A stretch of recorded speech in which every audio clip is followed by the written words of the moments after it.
Hello, everybody. Welcome back to another episode of the No One Asked for This podcast. Today, we have an absolute powerhouse of a guest. We have Shelby Lattimore. She's got 1.7 million followers across platforms. She won the Charlotte Post Educator of the Year, which is huge. She was seen on the Tamron Hall show.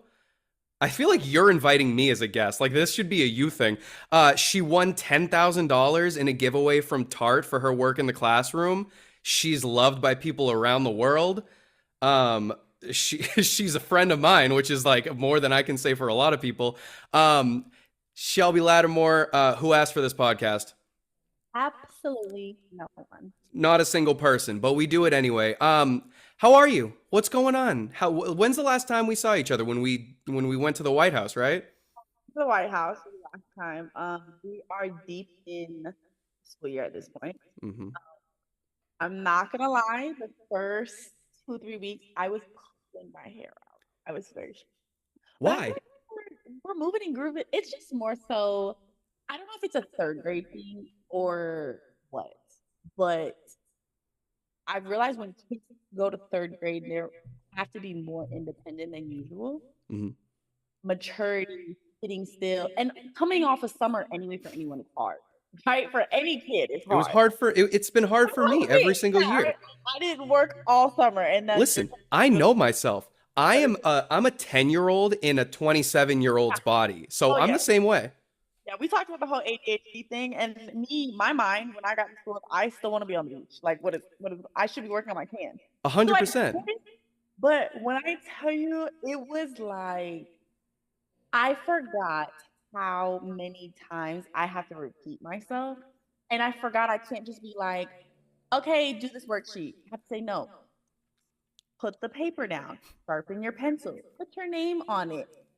Make sure that you actually answer the questions, which is no, there's 10 questions. You have to answer all 10, not just number one. Of course. Yeah. No, it's insane. You know what's something somebody asked me? And like, I have a list of questions for you, but again, like, so everybody should know, Shelby and I first met because we were both invited, and this is bonkers to even say. You know, unfortunately, it's all very past tense because things have changed in like the presidential run. But basically, Jill Biden invited a bunch of educators, and they call them like prominent educators, as if I'm not like literally sitting in the back of my class, like playing Mario Kart with my students. Top of the line. If you didn't know. With the ultimate educators. All of my administrators have hated me because I'm not like, this is the reason why. But it's like, so she invited, but the fact of the matter is we also do have platforms, and on those platforms we speak about like what actually happens in the classroom. So the First Lady invited us because she wanted to talk to teachers about what it's like in the classroom. And she had been an educator she's been educating for what, 30, 35 years, something like that. Say hi to Rania. Hi, Rania. Rania, this is Shelby. Did you guys have fun at what was it, a haunted house? Something? Oh, I had a great time. I did not have fun. No, I don't like it. My heart rate's been on 190 ever since. Oh, in North Carolina, we have something called Scare Wind. I don't know if you ever heard of it. It sounds awful. But they turn it into Scare Wind. And I'm supposed to be taking some of the girls that I mentor at my school in like 2 weeks. And they've never been, but I've been before, and I'm excited. I don't know. Oh, yeah. That's it, Shelby. Let's just traumatize a bunch of children. Why not? This is why we got invited to the White House. It's true. It's true. Educators here. And that's why I did not get invited to the White House, because I'm like, let's go. No, it was insane. So, all right, love, I'll see you soon. So basically, Shelby and I got invited to the White House because like she wanted to sit down with teachers who know what it's like to sit down in the classroom every single day and deal with what we deal with as teachers. You know, and the fact of the matter is, say it again. Keeping it real. And keep it real. Exactly. Oh my God. That's Rania. That's my pre-wife. So basically we got invited because she just wanted to like have a conversation with some teachers and just like get an understanding of what it was. And I had heard of your page, obviously. Like you have like such a crazy reach on your social medias, but it's like I've seen your videos, and I knew we'd get along because like I'm not one to pat myself on the back, but the fact is, like, I'm so ADHD. I really can have a conversation with a wall if you ask me nicely enough. But I didn't think that you and I would get along as well as we did, just because it's like it was as if we'd been friends for like 30 years. For sure. But I also think because we have similar personalities in the sense of you can tell from your platform and my platform that like we have similar personalities um that kind of gel together. Exactly. Even though, okay, so can I? So when we went, when we went on that, so we sat down and we did this like whole videography presentation, and we were in like this coffee shop that they like shut down because like the first lady was going to be there, and we were just like talking about what was going on. So we were on. It was Shelby, myself, and then Brianna Richardson, also known as is it Sarcastic Teacher Vibes? Yeah, I think And then Lauren Woolley, so Woolley in 5th grade. And Brianna said that I was like kind of, what's the word? I guess I was like kind of being too much of myself around the first lady for me to be sitting down with the first lady. Do you think I was being like outrageous with her? I don't think you were being I don't think you were being outrageous. I think you were there to be yourself. If that That's makes sense. fair. Because for the first, like, so we were already, so it took like an hour that I think we were sitting down. It was just like the four of us, just like shooting the shit and hanging out. And she came in like an hour later and we were just like knee deep in a conversation and just talking about whatever. And when she sat down, I think in a weird way, like we weren't ready to be done with our conversation. Yeah, So yeah.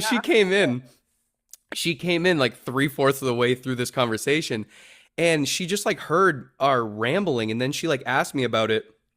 And it's like, do you know that situation where you're with like a boyfriend, a girlfriend, or like a friend, and you think of something in your head and it's really funny and you're laughing to yourself, and they're like, "What's so funny?" And Yeah. you're dumb enough to try to explain this Yeah, but they idiotic weren't thing that you're for saying? all of the pre-conversation, so it doesn't make sense. Yeah. Exactly. So I tried to explain it to Jill friggin' Biden, and I like explained it. I was like, yeah, like sometimes kids like pee in their seats and they don't tell us that they need to go to the bathroom until after they're done. And she's like, Huh?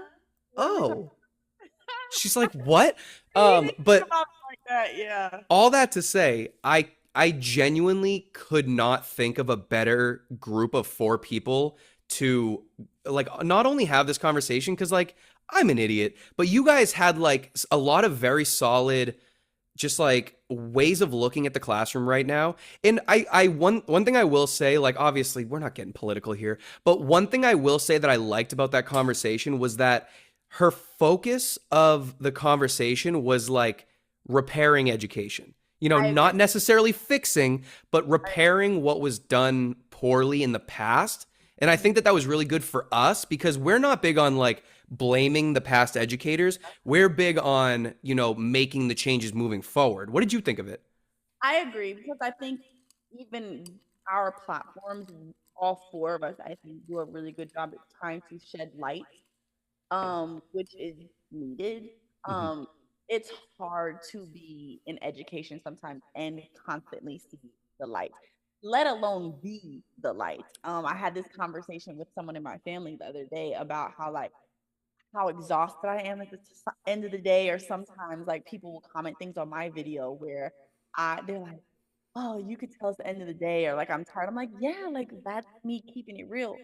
But you see I'm here. You still see I'm getting the work done. You still see Mhm. I'm doing things with my kids that are outside of what I'm really supposed to be doing. So I think the whole thing where we were sitting down, we were all there for a purpose. And I think we all brought the same type of vibe. But I agree. I mean, I think it was a good conversation of like what can be done. My thing is, there's always conversations of what can be done. Exactly. There are very few conversation of like what like tangible changes are happening. There are so many conversations of what could be done, which like the thing that you and I were talking about that I'm starting, it's like that's why I'm very excited about that. And for anyone who's like, "Huh?" give it a couple weeks. You'll understand everything about that. But okay, one thing that I'm curious about And again, this isn't even a question that I wrote down. The first question is like, "What got you into education?" But no, we're friends. We're talking. Like I got a bunch of shit I need to get out of my head. But do you ever? Okay, so some things that I've seen recently, like I feel like I've gotten very very lucky with like my community of followers being like non-problematic, you know, like wanting people to be like positive and wanting to talk about like the good things that are happening in my classroom and like how it could be helpful. Do you ever get people who like try to twist what you're doing and make it something like negative? Because just the other day, like you've seen the video, like the students are like, "You look like the Onceler. I want to make your hair look like the Onceler." And they put my hair up in like a ponytail. And I had somebody comment, actually more recently, I posted one on my Facebook because I've been trying to grow that too. That's a separate conversation. But I posted on my Facebook, such an early 2000s conversation, and someone commented and they're like, "There's something about this man letting these students touch his hair that makes me very uncomfortable." And then That like, might be stemming from that other, that whole other thing. You don't know what I'm talking about? I don't think so, do I? Can we like American Sign Language this? Um, there was another educator, and Oh, I know exactly what you're talking about. I know with like the braids. I Yep. think that might be stemming from that. But Because talk I to me know, about that. Like, well, first okay, off, I want to know what you've experienced, but I also like the thing for me is, especially with like, I don't know, just like this generation, the group of students I work with, like the intentions I have in the classroom, I'm always going to come from a place of like, if I'm doing something shitty, call me out because I want to know. I'm never going to be the type of person that's like, don't tell me what I'm doing is wrong, but like I also want to get a general consensus because I never ever want to create a I situation like think that. so. With the internet, everybody is entitled to their opinion, Yeah. right? And I think also for us, like, okay, when I post a video, my video might be 2 minutes long, but it might be cut from 15 minutes. So I can get opinions based off of what I'm posting, but you don't know everything that happened in that span of time. On top of the fact that on my platforms, like I don't show my kids, right? So you might hear certain things, but you don't see their facial expressions. You don't know our background, or I might cut certain things that I feel like are sensitive for this student, but it's vital for me to understand the conversation. But you don't see that, which is also funny because I'm growing my Facebook now too, and I Wait, see wait. It's just Shelby Lattimore, right? my teacher Facebook. Oh, what's your teacher Facebook? I think it's just Miss. I think it might be Shelby Lattimore. Yeah, find out so we can make sure that people follow it. Um, Don't follow Shelby Lattimore. Follow the teacher one because that's the one it's probably going to end up being public. it's Miss Lattimore. Miss Lattimore, easy. I'll put that in the description. Everybody's got to go make sure you follow that. And then I don't know, mine. but Instagram, whatever you post on Instagram, if you tie it to your Facebook, it just uploads. I've done that. Recently Yeah, I've so done that's that. Yeah. my I'm story. sorry. Go ahead. So, but I can tell the difference in the people that have been following me for over a year and know like who I am, how I speak, how I conduct myself, how I conduct my classroom versus the new people I'm seeing comment on Facebook that don't know me. And 100%. it's so funny because when I read the comments and I'm like, this person is reaching, and then I go to their page, I'm like, you don't even follow me. Like, you don't even know. You don't know my gist. You don't know my swag. You don't know my voice. Like, you don't know me, and I don't really care. You know what I'm saying? But the 100%. majority of it is obviously positive because that's what I put out there. But yeah, I don't really care. So, speaking of which, again, we are moving right down, like away from the list of comments or the list of questions that I made. But this is something that I've been genuinely curious about. And I think we might have talked about it a little bit in DC. So, Shelby's classroom has stood out for a million reasons, but one of them is something that you do with really young kids. And you're gonna add on to this because I'm an idiot and I'm just gonna like simplify it, and it's the least simple thing in the world. It's so dope. So Shelby has her students have like a certain budget of like essentially kind of like monopoly money, for lack of a better word.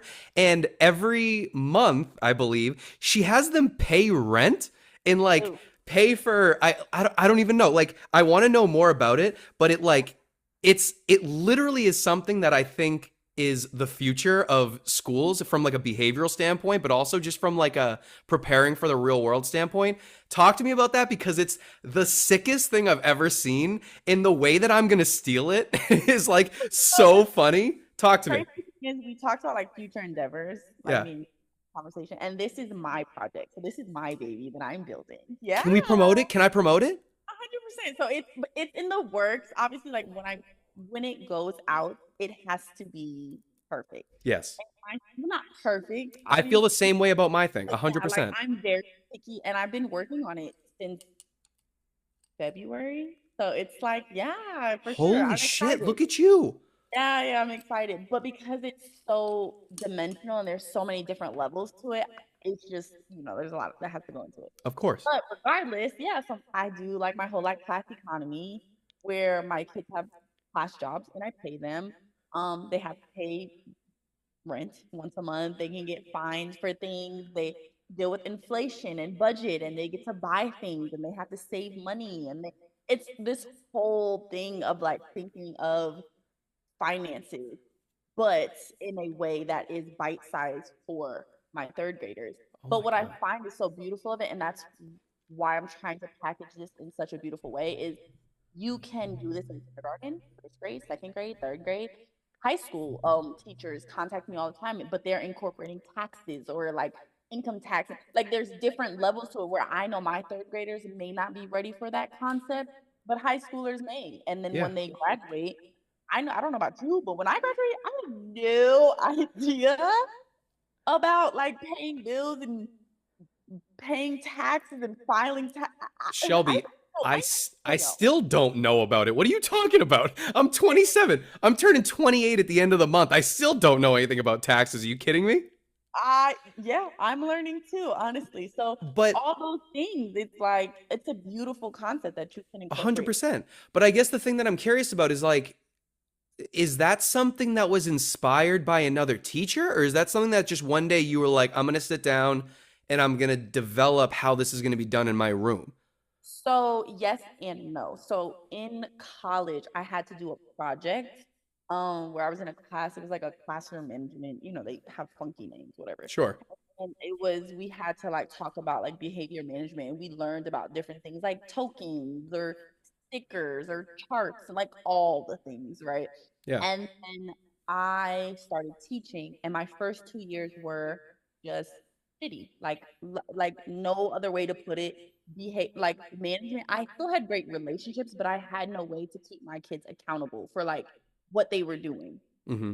Have a conversation, but like the next day you're still doing the same thing. So like, Yeah. how am I accountable? So then my third year, I was like, okay, well, what motivates me?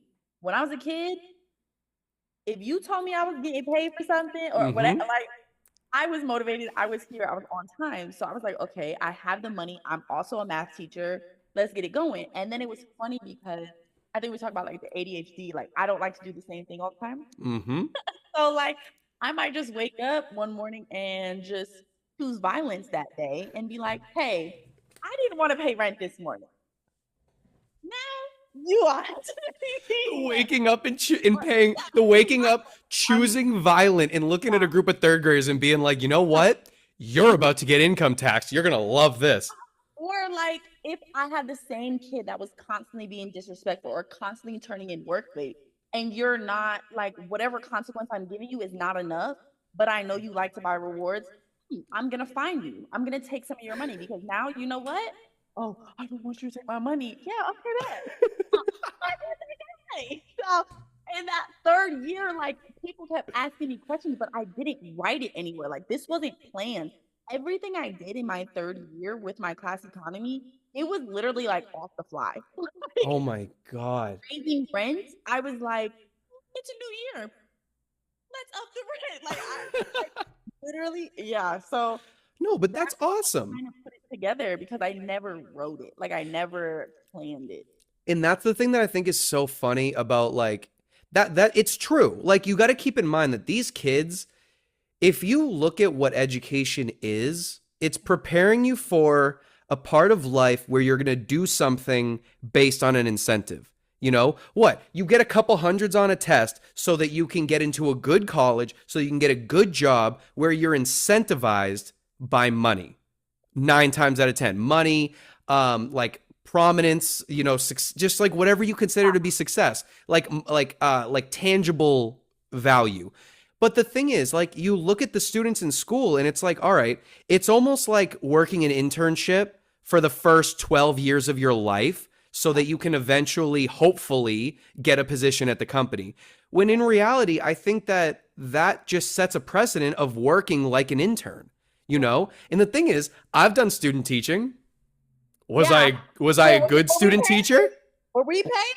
Was I there on time ever? No. Are you kidding me? Like, I was going out the night before. And then even on a deeper level for my kid, and what I found is, so I teach Title One Mm-hmm. in a west side of Charlotte, which is not known for the best things in the world. Yeah. But a lot of them live check to check. A lot of them know things about their parent or guardian or grandparents' finances that I never knew growing up. Like Mm-hmm. like never knew about my Yeah. parents or my, you know what I'm saying, whatever. So teaching them concepts of like saving or Yeah. like thinking about next month or the next month, or hey, maybe you'll get sick and you need a certain level of money for an emergency fund. You know what I'm saying? Thinking of things like that, to where now I have kids that are in the 5th grade that are telling me, oh, they bought something, but they have this much in savings and they've been saving this. Like, Yeah.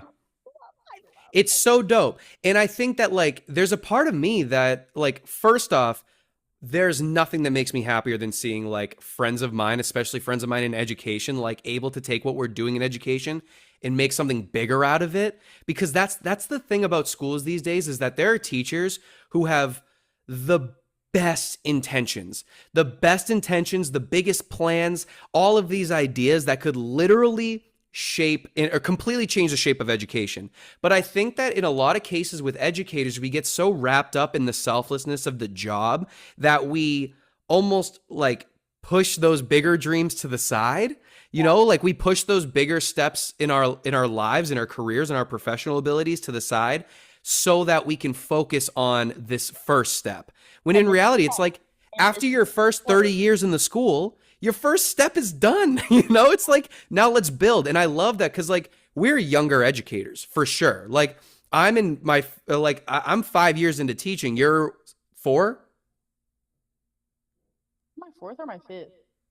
This is your 5th, because I think last time we talked was your 4th. Yeah.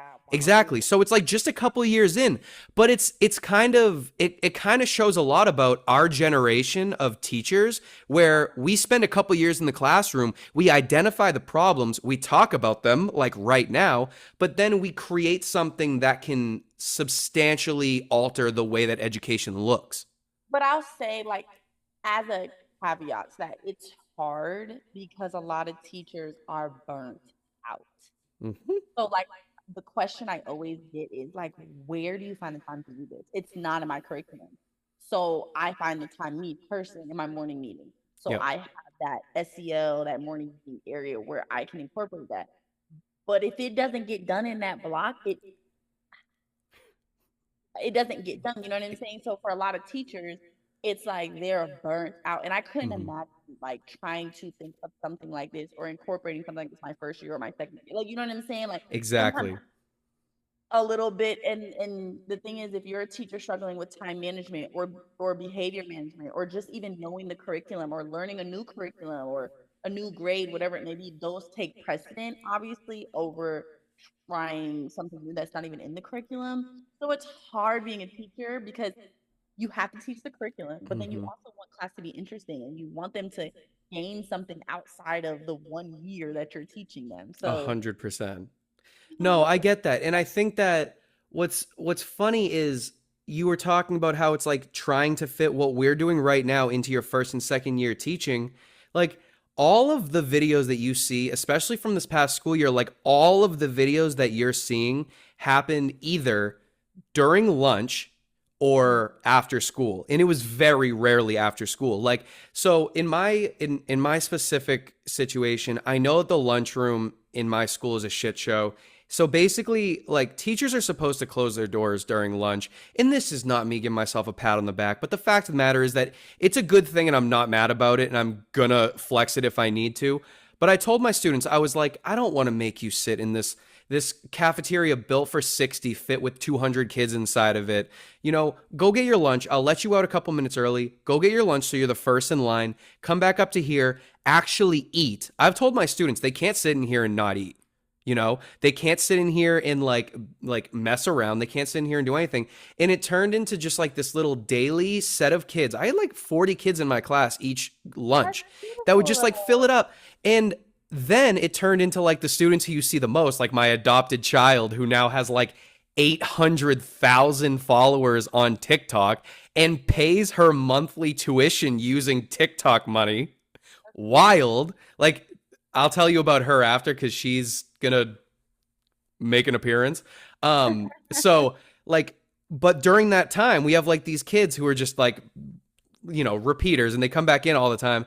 And eventually, I was already doing my own thing because I had been making content for 4 years before this school year, and they came up and they're like just having conversations with me, and I just realized like these kids are comfortable and therefore they feel ready to be themselves. And if they're themselves, they're the funniest kids I've ever met. They're funnier than the majority of adults I know. They have more personality than the majority of adults. They're comfortable, and you've created a space where they can talk freely and they can say what they want, and they can have opinions and they can share. And that's Exactly. And that's the thing. And like I think in a funny way, like I will never sit here and pretend that I have the same like classroom economy type thing going on. But I will say that I think that my like version of what you're doing with the classroom economy and just the relationship you have in general is like that compassion of being like, if you ever need me, I'm right here before school, lunch, during my prep period, after school, call me. I don't care. You know, like I work with also worth knowing, like you were mentioning that you were in a Title I school. Like I'm in a Title I turnaround school in Boston. So it's just like it's straight up Boston public. And the turnaround, you probably already know this, but for anyone who doesn't know, a turnaround school in Massachusetts is essentially a school that's fit primarily for students who have had disrupted education for one reason or another. It's for students who have, you know, missed a couple years of high school because they were, you know, dealing with an addiction, or they were in gang life for a little while, or they were homeless for a couple of years. They'll come into the school and they'll finish up, you know, and obviously that brings in a bunch of different IEPs and 504s and separate plans for them. But the reason I bring that up is because I understand the way that our teaching styles can connect to students who might need it the most. And it's just so beautiful to be able to provide that for a student, and how quickly, I don't know if this is the same for you, but like how quickly students are like, wait a minute, you asked how I am? Yeah. My favorite thing to tell people is when I have a student that, okay, for example, I had a student, I don't know, 2 years ago, 3 years ago, that would call me every name in the book, just trying to get a reaction, or just try to get the attention, or try to get whatever they needed in that moment, right? Sure. And it would be during a lesson, I'm teaching, I'm trying to keep the rest of my students engaged, whatever, and they're, you know, moving around, doing, calling me, whatever. And my favorite to do with students with disruptive behavior is I would just walk up to them, and they would think I'm about to be like, ah, whatever, yell at them or whatever that they're used to. And I'd be like, what'd you eat for breakfast this morning? Or I'd be like, what'd you do this weekend? Or how's mom? How's your sister? Like, just catch them off guard with like any question other than like what they're doing. Mm-hmm. They would look at me like, does she really want to like know my favorite color? Like, did she just ask me what my favorite color is after I called her the B word? Like, Yeah. yeah, like my favorite color is pink. Like, what is your favorite color? And they would be like, favorite color is blue. I'm like, oh, blue. It's like a dark blue or light blue. And be like, light blue. I'm like, oh, a light blue. Like, Exactly. I'm like, well, now that I've got you, Stop calling me the B word. now that we're in this conversation, and now your energy level, your head, your emotions are more calm, cool, and collected because I brought you back down, Mm-hmm. rather than me meet you up here. Now we're down here just talking about favorite colors. Mm-hmm. Now Don't call me the B word. Or I'll literally rip you apart if I ever hear that out of your mouth again. Every time, because you Mhm. set up an environment like you're talking about where the student is not used to that level of communication. They're not used to someone caring about them, or like something silly like their favorite color. They find that silly. No, I want to know, what is your favorite color? Or how was your football game? And then I guarantee you they're like, oh, Miss Lattimore remembers I had a football game and Yep. I'm gonna invite her to the one next weekend. Like, hmm so kids remember things like that forever and they hold on to those things. Exactly. And one thing, like, I think is kind of a testament to that. Like, recently, I've been trying to go live on TikTok as much as I can. And you obviously know about all this, but it's like when you're on live, you see all the requests for people to join. I I, to start adding people to it. why don't you come on live with me? Oh, listen, okay. I get home at like 8:30 on a daily basis, and then I have to like eat, shower, and edit. Mm-hmm. 100%. Actually, I want to point that out before I go back to like the live thing, but Mhm. I meant to actually I'll finish the live thing first. Basically, I had a student DM me on Instagram, and like with the TikTok DMs, you already know this, like you can't see them. There's too many. And but with Instagram DMs, it shows me all the requests. You know, it shows me like one at a time, and it's just fewer people on Instagram trying to reach out. One of my students was like, "Mr. J, I was on your live." And this is a student who I taught when they were in fifth and sixth grade. And even before that, I knew of them since they were in like probably first grade. So I've known this girl forever. I taught her for 2 years. And she was like, I would really love to join your live and talk to you about how my school year's going. And I'm like, okay, Aw. let's take some stats here. This is now a eighth grader who is potentially some of the meanest people in the world are eighth graders and the people who are like the least interested in school, you know? So I have this eighth grader who not only wants to talk to their teacher, they want to talk to their teacher about what their school life is like right now because they know that I actually care. Yeah. You know, and we went on live, right? And this girl, her name's Alyssa. She's hilarious. She's so smart. She's an amazing person. She's funny as hell. She's actually the reason my first big TikTok blew up is because she's hilarious. And did you ever see the video that's pinned on my profile? That's like the da da da da da. I don't know if I remember. Thanks, No. Shelby. Really make me feel popular. Whatever. It's fine. We get it. Your most viral video. Actually, let me stop. We get it. You're Miss L. It's understood. But basically, like, I got this girl and she was like one of my first really, really big videos. And, you know, she's talking to me and she's like, this is so much fun. It's so good to see you. But she's also saying, like, I was just asking her when we were on live, I was like, what can you say about what it was like to have me as a teacher? And she was like, honestly, like when I was in sixth grade, I kind of just like, I complained about everything just because I was complaining for no reason. And I'm like, you're a real one for pointing that out. Because I said that to you 400 times a day where I'm like, is this a real problem or is this something that we can talk about right now? You know, like, is the building on fire or are we a little warm? Like, pick one. And, Right. you know, it was just so cool to see that because I think that students don't know how to show teachers that they did a good job until way, way later when they get that voice. But I think that one thing that's beautiful about all the teachers on social media is that, like, we're still going to be here. You know, you're still seeing into my classroom. You're still seeing what's going on in my life. Like, I'm trying to get married soon. You're going to see that happen, you know? Yeah. The thing is, for me in social media, I don't know if you noticed, I don't really post like my Shelby life Mhm. very much. Sure. When I post, it's literally like still Miss L, but like outside, not Sure. outside. It's not me. Just because I don't know, sometimes it's easier to have a separation, even though now there's really not when I go outside and I get called Miss Lattimore, not Yeah. where I go. But as far as like staying here forever, it is cool because I had a student that told me he wanted to work for me in social media when he turns 20. This is a 9-year-old. And I'm like, you're thinking 10 years from now, 20, Yeah. like, That's awesome. I'll be here. Like, you find me regardless. 100%. Hopefully, though, my last name will change by then. No, you should keep your last name. You should just acquire someone who makes you even happier. For sure, but Yeah. I don't know. I'm just more so thinking of like the marriage part. You wouldn't want to do like the hyphenated? I think it's hard. The conversation is harder now because my last name holds way more weight 100%. wise and social media wise and things like that to where like it would be weird for me to like.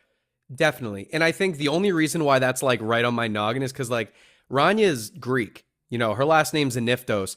And the Greeks take their names and like their cultures so seriously. So she's like, you should know I'm not changing my name. Which like it was in no way her being like, I'm not changing it because I don't want Jakowski. She's like, I could never like abandon the Aniftos name because it has like thousands of years. And I'm like, it's cool. I'm Polish. We're known for bread. Like, like it's all good. Like, and that's the thing is I couldn't care less. It could not make a difference to me less.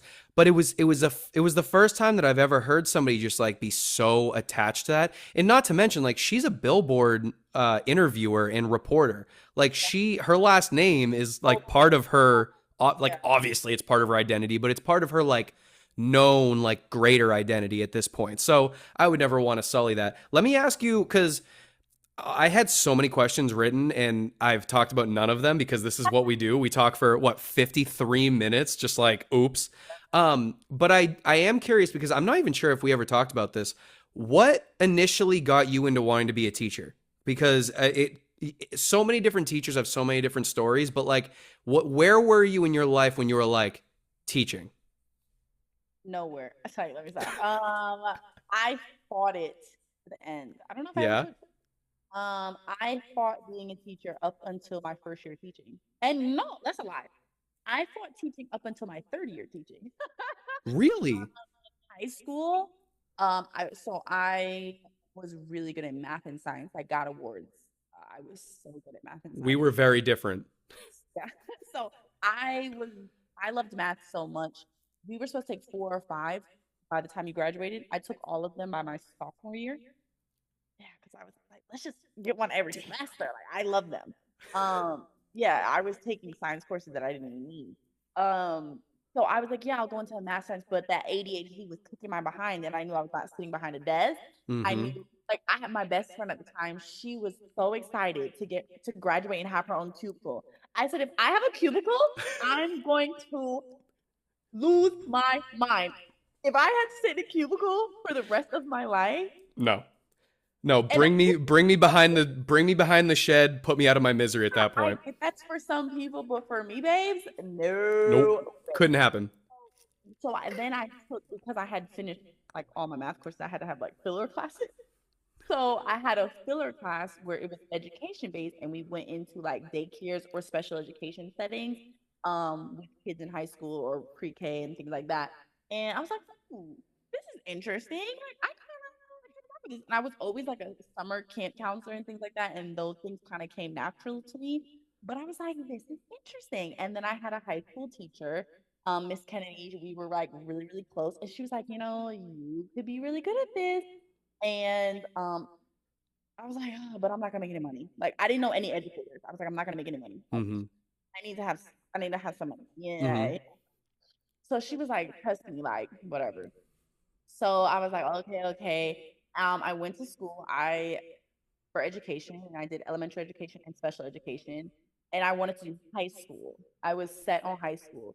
I did one internship in high school, and was absolutely no. I got so much disrespect from the guys and the girls. It was just. Yeah, but it can be very much the opposite for people. Like people walk into an elementary school and they're like, I could never. Oh, my thing is teachers. It's kind of like what's that like? I don't know. It's not a fairy tale, fable where they try the bed. Oh, the Goldilocks and the Goldilocks. No. Yeah, Goldilocks. Okay, where she tries, and the bed was good for Mama Bear, but not for her, or Papa Bear, but not for her. Yeah. Like I think that's how teaching is. Like you try elementary, it's like does it fit, or like the glass slipper almost, like for teaching. And I feel like that's why it's important in college. I always tell people who want to go into education, like try a bunch of different things because you don't know what will click. Yeah. High school, I always knew middle school. No, wasn't my middle school is wild. Elementary school, I was like, okay, I want to do the baby. I Yep. want the baby. Give me the babies. Give me kindergarten. I don't want to go anything higher than second grade. And then my last year, I got third grade placement. I was like, oh, well, it's close enough. Yeah. And I loved it. Yeah. Loved third grade. I was like, I loved it. Mhm. But even my senior year teaching, when everybody was studying for their licensure, I was like, no, like I didn't pay for the test. I didn't take any of the tests. Like none of that because I was just gonna go get my master's. I was like, I'm not gonna go into the classroom. I just Exactly. kept writing. I was like, I'll just go into like get my master's in behavior or something, and then I'll go work for like a company that teaches teachers how to deal with behavior or like one of like something like that. Mhm. And then COVID hit. Good Long old COVID. COVID. Yeah. What a beautiful time. And I was like, okay, well, I don't want to go back to New York because it was scary. And so I was like, okay, well, I guess I'll stay in Charlotte and I'll apply somewhere. And if I get it, I get it. I applied at one school. One school. I interviewed at one school. And I got it. I was like, and it was third grade. So I was like, okay, like Oh. I'll Yeah. bite. I'll do it. And then my third year, I was like, okay, I'm D3 and out. Like, I'll go get my master's. I'll apply. I was like looking into master's programs. I uploaded my first video my third year, put my phone down, went to accept my kids into the classroom. 30 minutes later, my phone was blowing up. I got like almost 1 million hits on my first video. What? Yes, my first video, my third year of teaching. And I didn't even, my sister told me to post the video. I didn't even want to post the video. Like, she was like, this is hilarious. Like, post the video. And I've just been riding the wave ever since. I mean, that's a good wave to have the first time. I'm pulling up my first video because you deserve to see this. It's the worst thing you've ever seen in your whole entire life. Let me, first The video. reason why mine took off, and I know why it took off. Mine Yeah. took off because it was the first time I was making my kids pay rent. But a lot of people, it was in October. So a lot of people didn't see the previous like setup of me getting them jobs and teaching them about the money and all the things. Yeah. They truly thought I was taking real money from my kids. Because they Can were you like, "Oh." imagine? Well, I was like reading the comments. Mind you, I'm pretty sure like later in the video you can see the money and it clearly looks fake, but you know, Yeah. people I mean, people, no, common sense isn't there with half the people that see Agreed. that. But But they thought that I was taking money from 8 and 9-year-olds. that would be crazy. That would be a wild choice. Okay, I can't find it right now, which is a shame, but I will, when I edit this, I'll put in a little clip of it. Okay. But basically, so the reason why my account is fishing for clout is because when I, don't even start with me. When I first, so I've been fishing my whole life. It's one of like the first things that my dad and I and my brother did as like a bonding experience. I spent like my entire childhood in like some type of nature on some type of water, and we were fishing all the time and all this. So very like outdoorsy childhood, which kind of explains why I'm insane. But so my dream my whole life was to be a professional fisherman, to just like for a living, just like do fishing competitions, win them, win money, do sponsorships and all this, and just do that. So because my plan my entire life, and frankly still, is that at some point in time I'm just gonna retire and buy a lake house in Maine next to a lake and just fish every day and chill. You know, like that's still the plan. So like my girlfriend at the time, I was like, I'm gonna start a TikTok account and just post all of this fishing content because I watch it, so someone's got to watch it. So and honestly, like I never thought it was gonna like get all that big. But my first video I ever posted, it's like got this country ass song in the background, and it's just like that automatic template where it like shifts one picture to the next. It's not even a video, it's just me holding a fish like this. And then another one of me like, Shelby, it's the worst thing you've ever seen in your whole life. It should be rated R. It should be like sent out to like the depths of Siberia so that no one can ever see it. It's horrible. And people on like my followers will be like, I found it. I scrolled back to 1900 videos and found it. On your page? Why do you still have that on there? Because Shelby, I don't have the time to just until I get to the bottom. Now I'm gonna go look and I might repost it so it goes. Shelby, I swear to God, on everything I love, I will fly to North Carolina or wherever the hell you are. Actually, speaking of which, can I come to North Carolina? Will you show me around? Yeah, I'm here. Well, actually, I'm really not here all the time. This is my first weekend here since August, before August. What have you been doing? Don't worry about that. But Well, now I'm going to worry about it. Now I'm all interested. I have ADHD. You know I can't. I'm nosy. I take trips. Yeah, you travel. You were on a beach for like 3 weekends. I see you. I see you. Yeah, we're talking about like, oh, it's hard to get out of summer break because I want to be on a beach. What is it? Like the second week in October, you're about to go to Cancun for the third time? What are we talking about? I take any chance I get. I take trips. Listen, let me just correct something for you right here. Because right now I think that what I'm getting from you is like you want to like keep that a secret cuz like you shouldn't talk about things you do for yourself. Hell no. You're doing what every teacher needs to start doing and they're taking care of themselves and they're thinking about themselves first and they're taking a goddamn break. This is the reason why you going into your 5th year teaching are not burned out already. Is because you take that time. To 100% agree with you. There is a caveat to that. Is it a man? No. Is it? Don't even lie to me. Is it a man? Well, you think I would lie to you? I think you would. Why wouldn't you? Are you like, what's gonna happen if you do? Like nothing. What am I gonna like give you consequences for it? No. No, I just like to take trips. That's all. Are you like Batman or something?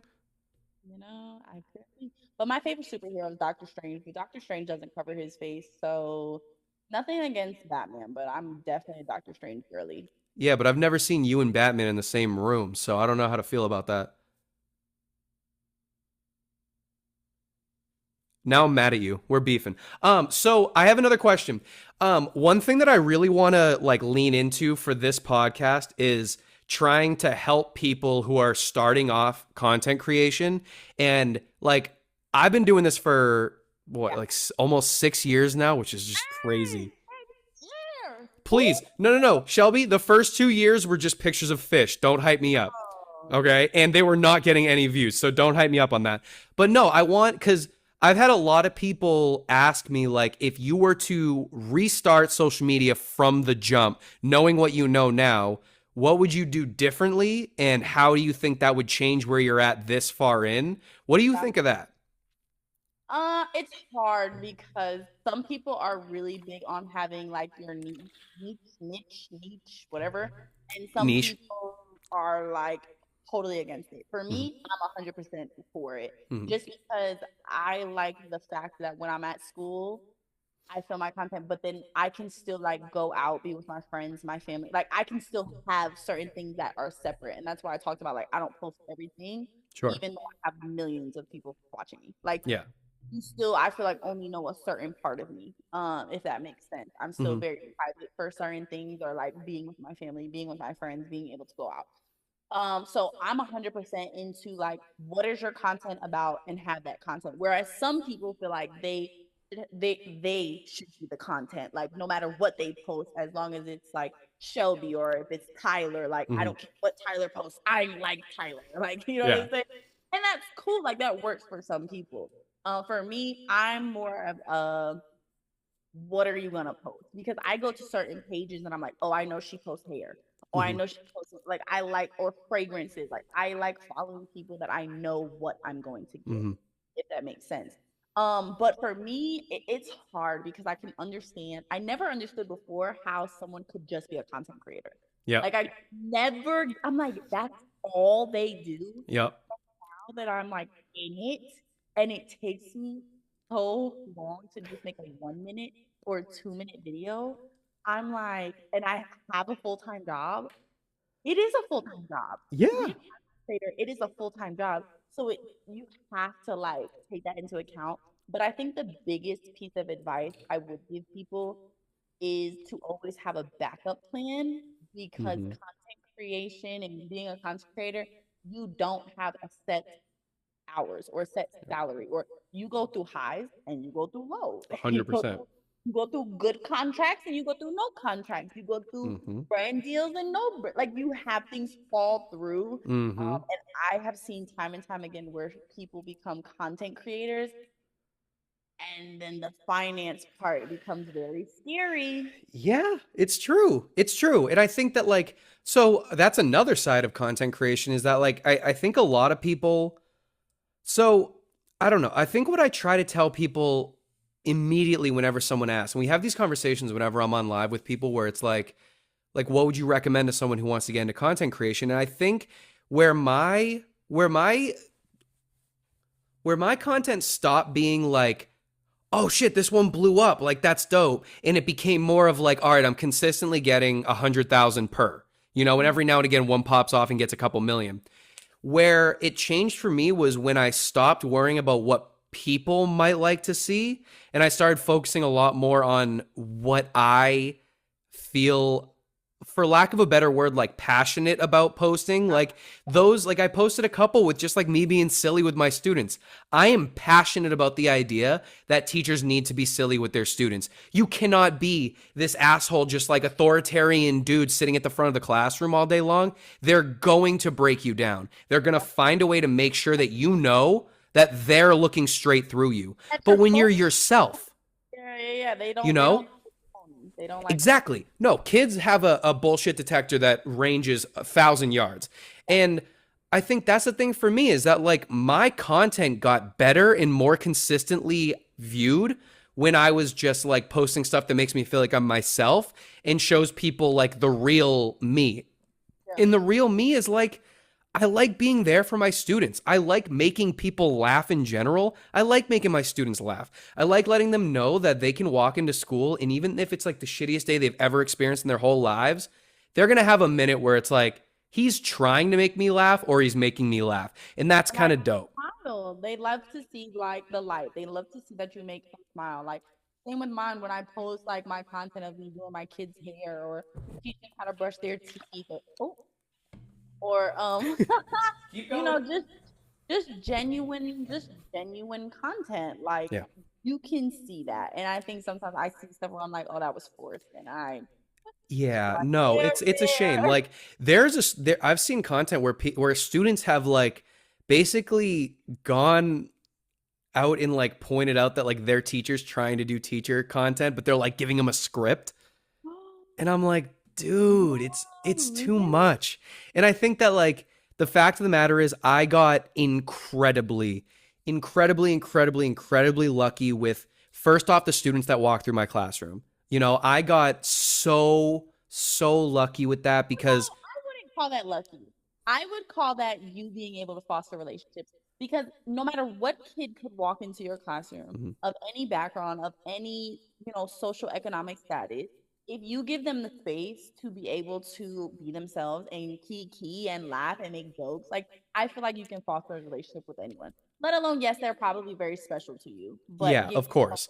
No, and I mean, I appreciate that, but I think that the thing for me is that like I'm very lucky in the sense of like they had that trust for me. And I do like I recognize that definitely comes from part of like my doing and like a serious lean in on like letting the kids know that first and foremost I'm there for them. Like I'm not there for me. They're not here for like the Mr. J show at all.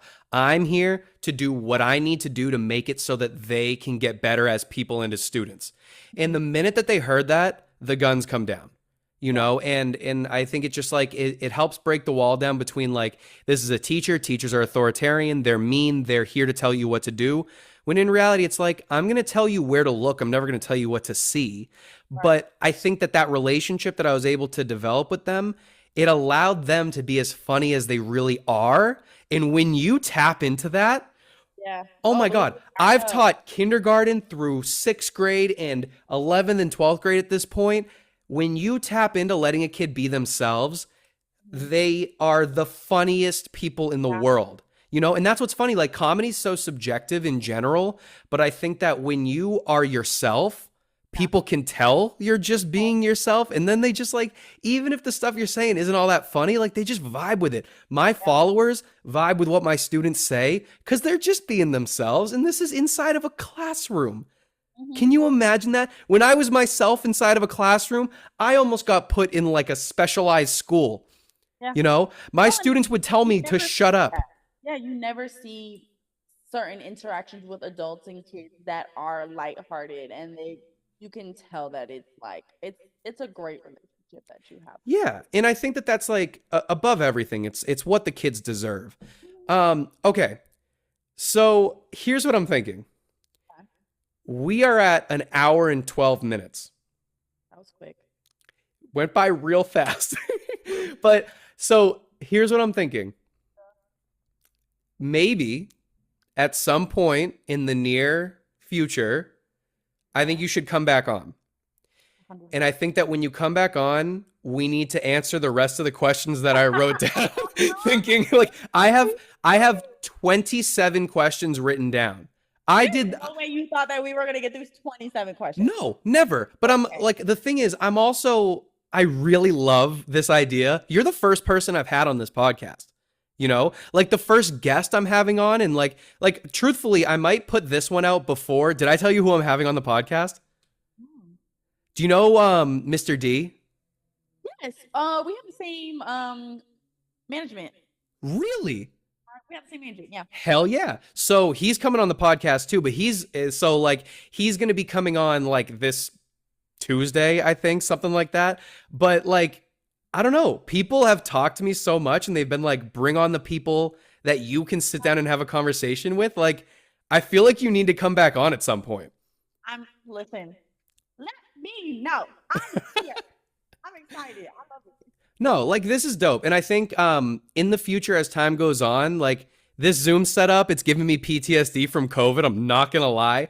But like this is easy enough, but I would really really love to find a time, a way, a place, like bring you out to LA or something and we can like get you into a studio because I think that if we sat down, we could talk for like 7 hours and just Yeah. put out 7 different podcasts, but no, I think that the fact of the matter is that you and I have a very, very similar outlook on education. We have very similar plans for improving education.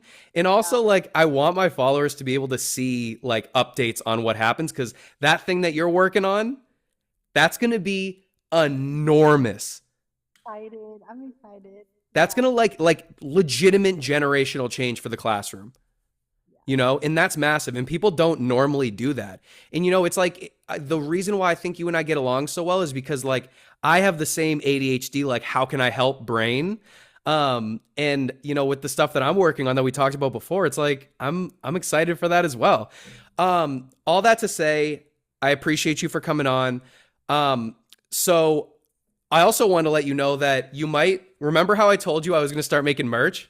Because I peeped when I came on, and I know we've had this conversation, and I'm waiting. So I want you to know, I'm telling you guys this because if you're watching the Patreon, if you're watching the podcast, you deserve to see this because you're a special group of people and you have an hour and 15 minutes to spare. This is the first version of the merch that we're putting out. The reason why they're not out yet, get this, they're going to be on the TikTok shop. Oh, wow. They're going to be on the TikTok shop. They're going to be on the TikTok shop. I'm obviously going to get you one naturally. And you can wear it when you come on next time.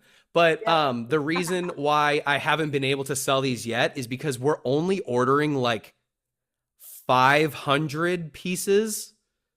So it's going to that's the thing is so when you have a smaller quantity, they actually surprisingly enough take longer because you're like a less important order.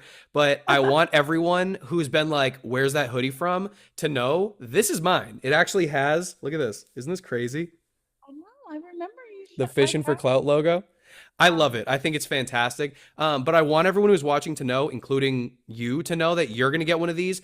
But these are going to be actually out on the TikTok shop. I'm going to be promoting them aggressively once they're ready.